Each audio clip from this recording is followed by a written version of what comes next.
Imagine you spent 12 years in school, from pre-K or kindergarten all the way through 12th grade. You learn algebra, you learn addition, multiplication, you learn history, you learn about the world, you learn about science, you learn about so much things, right? You learn how to write essays. We learn how to do so much stuff in school. I just remember all the stuff that they used to teach me. But they didn't teach you how to make money. That's the most crazy part about it. They didn't teach you how to make money. They taught you about science. They taught you about George Washington.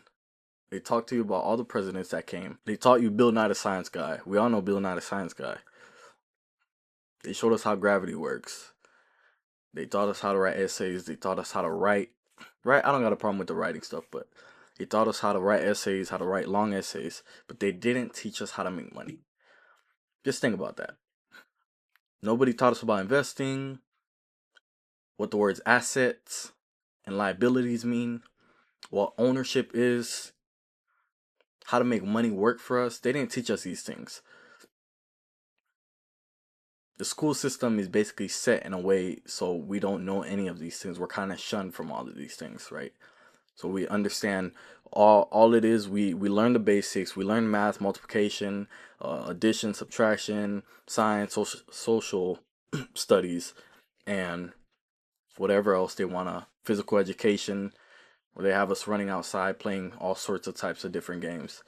So today I want to talk a little bit about why schools don't really teach us how to be rich and what that really means for our future and our kids' future, right? Because we already went through it. Some of us are in school. You're probably watching this. You might be in school. You might be a senior. You might be a junior. You might be a sophomore. You're watching this right now and you're still in school.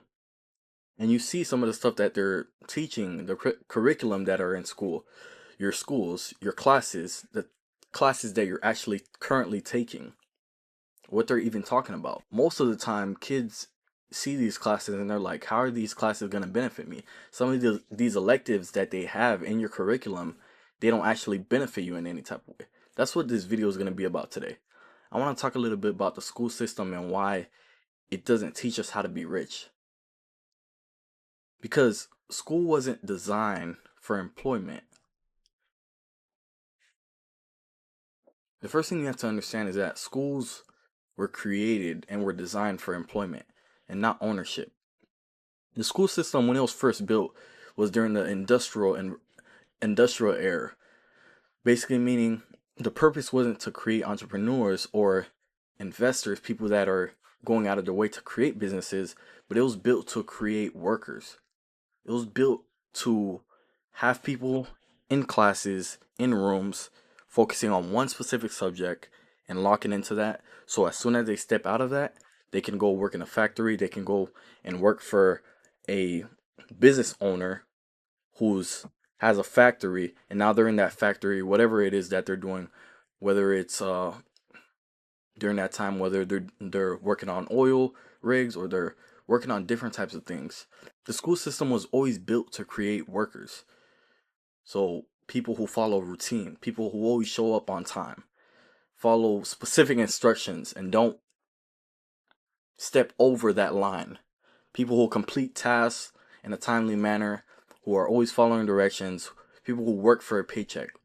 You become so dependent. We become so dependent on working for a paycheck that we don't find it in our own mind to be like, okay, let me step out of this and create something for myself. Let me step out of this and start my own business. Let me step out of this and go get a skill. Then I could take that skill and start my own business with that skill that I've just learned. The school system didn't allow us to do that. It wanted to create, basically, you could say sheep, people that are followers, people that are just have one goal in mind, one thing that they're told to do, and they do it day in, day out. They show up on time, they follow instructions, complete all their tasks that they have for the day, and they work for their paycheck, they go home. Repeat tomorrow, 9 to 5. So that's the way the system was created for us. There's nothing wrong with having a job or having employment and working, but wealth is really built through ownership, owning stuff. owning assets, owning a business. That's really where wealth is built. School prepares you to earn income, right? But it doesn't prepare you to multiply your income. What that basically means is it prepares you to, as soon as you're done with college, get a job, an entry level position in whatever major you're in. Let's say you're a mechanical engineer and you step out straight out of college and you go work at a, well, nowadays it's hard as hell to find a job, even if you have a mechanical engineering job. You're going to have to grow your way up. You're going to have to do your due diligence to grow your way up in that company, whatever company you decide to join. But it starts you off with an entry level pay, whether it's 50K or 60K. And then you have to find a way to multiply that. If you don't take your skills and find a way to be like, okay, let me go start my own business, or let me go create my own business and find a way to grow my income and not be capped out on how much I can make, then you're obviously going to be stuck in that rat race of trying to move up the ranks.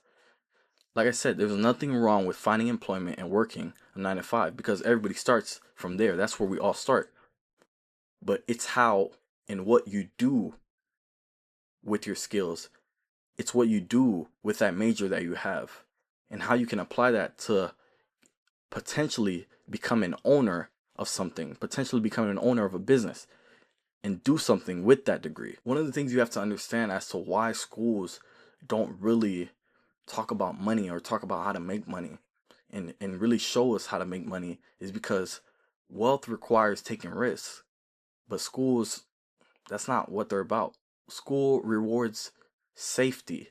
They reward safety and continuity, what we already know, right? In school, you're rewarded for getting the right answer, following the exact process. There's a process for things. If you process this, Jimmy, you'll get the right answer. If you follow this process, you'll get the right answer. Avoid these mistakes. In this math question, you have to get these steps, correct to get your correct answer. But in wealth building, it's a little bit riskier. You're taking calculated risks. You're thinking independently. That means you're thinking with your own brain, which increases the amount of mistakes that you can make. You have to understand the school system is built on people who have tried and tried again different curriculums, seen what has worked, and now it's refined to pretty much this one thing. And that's what everybody, all kids who are growing up, they'll go into that system and they'll learn whatever curriculum is in that school or whatever curriculum is in that state.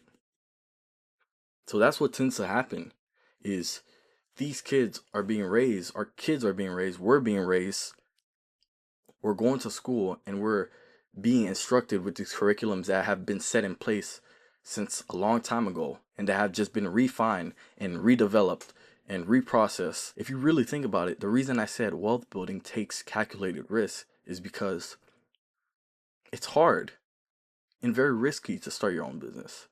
The safest option usually for people is just to be like, man, let me go to school for a few years. Let me go to college for 4 years. And then I'll just go and get a job in my field. But if you're talking about the times we're in right now, where AI is taking up pretty much all jobs, no matter what it is that you're doing, AI can pretty much do your job. You got an accounting degree, AI can do your job. You have a finance degree. In some ways, AI can really do your job. Software engineers. Like Amazon's laying off a lot of software engineers because AI is taking the place of those people. Right? What you used to need 20, 30, 40, 50 software engineers to do on their computers, code, create different algorithms, create different programs. With the stroke of a key, you can go on ChatGPT and ask it to write that coding for you. And it will do it in 30 seconds. It'll do it in 20 sometimes. So that's the big difference. That degree you're going out there to get, there's nothing wrong with getting a degree, but you have to understand that AI is taking its place. And that's what is the hardest thing for everybody because taking calculated risk when creating a business is one of the hardest things to do because That's always the creating a business is always the hardest thing to do because that's where you're taking the most risk, and you're uncomfortable because you've never been in a position where you've had to be a leader, where you have to think independently. Everything you've done in your life up to that point has been led by something.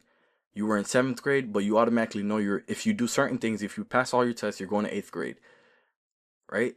But as soon as you become a business owner, as soon as you become someone that steps into ownership, you're thinking independently now, right? All the next step fall on you. So that's risk after risk that you're taking. That if that next step you take doesn't pan out, that's a big risk for your company, for your business, whatever it is that you're doing. If that next step doesn't pan out the way you think it does, you could be set back for many years or for a few months in business. So that's the thing.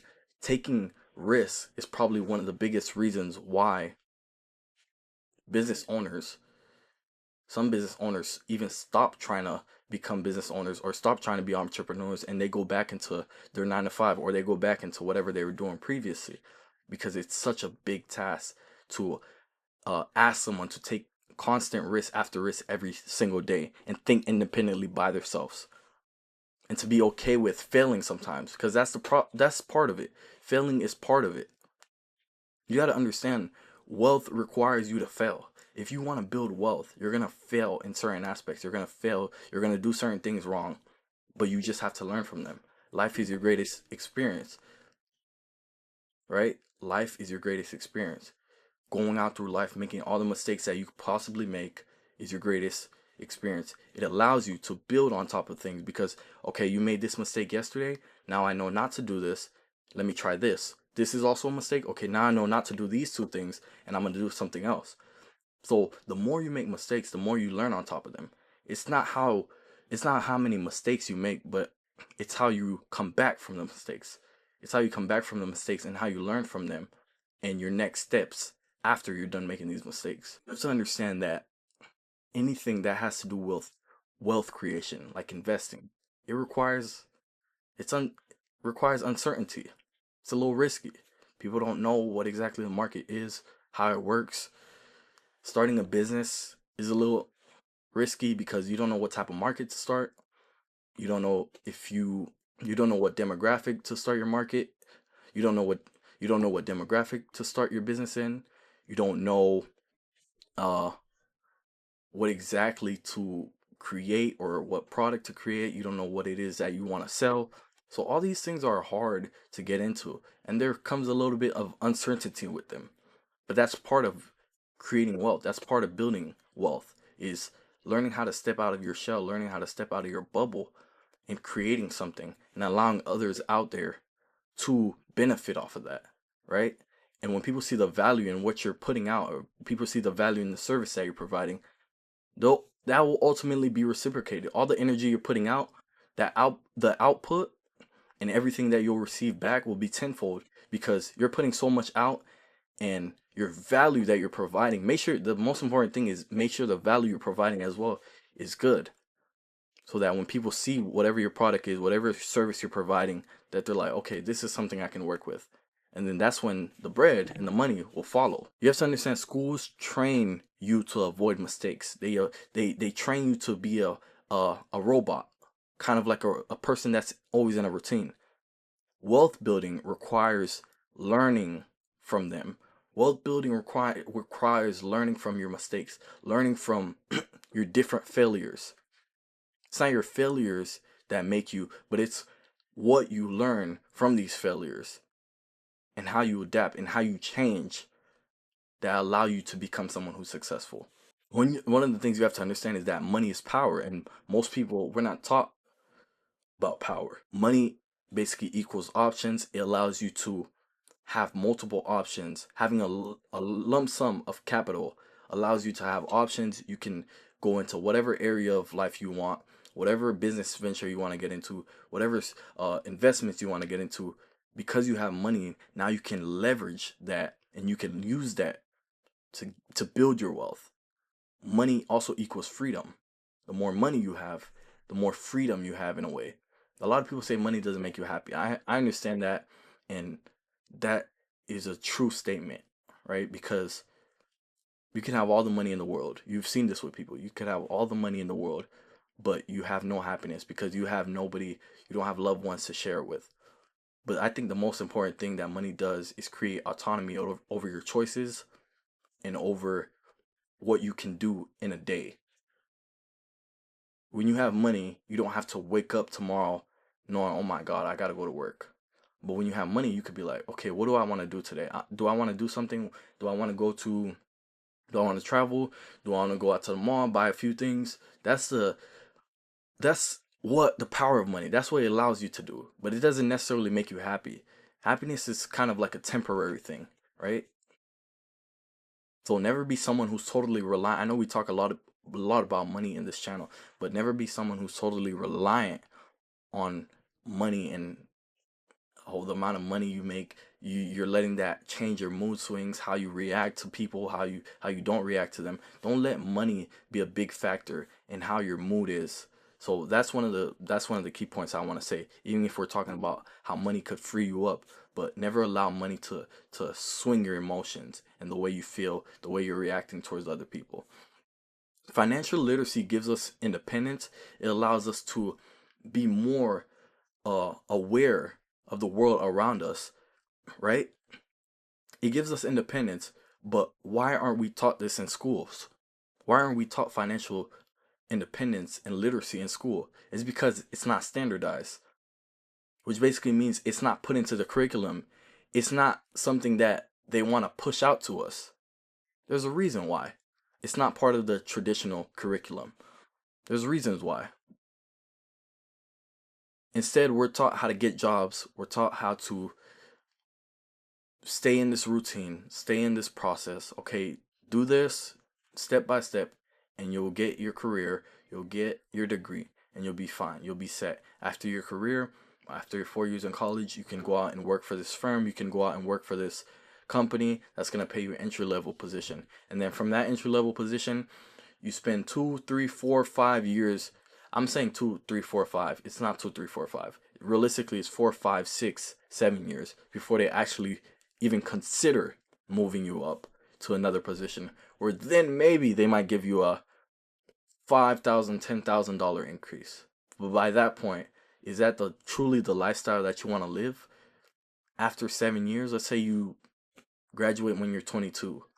You want to wait 6 years to be promoted to get a $10,000 bonus? Do you know how much money is being made from people who are entrepreneurs, who are investors? They make money. I'm not saying they make quick money, but the money they make is way quicker than a $10,000 you've been waiting on for the last 6 years. So just think about that. I'm not gonna say it makes school bad, like the system they've set up, but it just means you have to learn on your own how to create wealth and how to build something on your own. That's the most important thing. How to create wealth and how to build something on your own. You have to go out and find that knowledge yourself.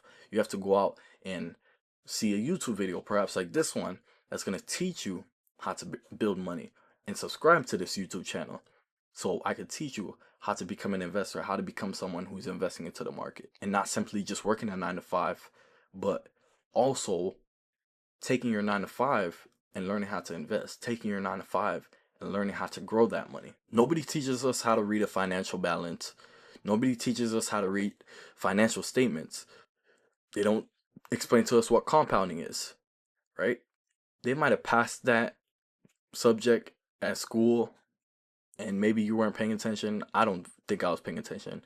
But I think honestly they should have had a whole section dedicated towards that and showing us, oh, if we allow our money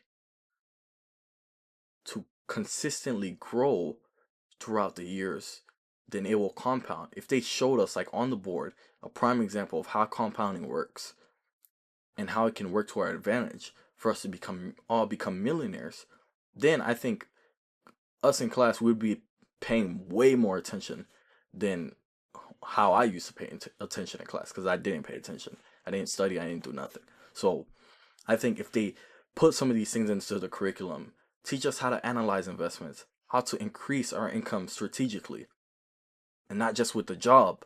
If they thought of some of these things, these are skills that we would need. The same way we go to the gym, the same way we train our muscles, the same way we train our biceps, the same way we train our legs, we need to be building our skills, right? Because building skills as well is the key to growing your income, is the key to growing your wealth.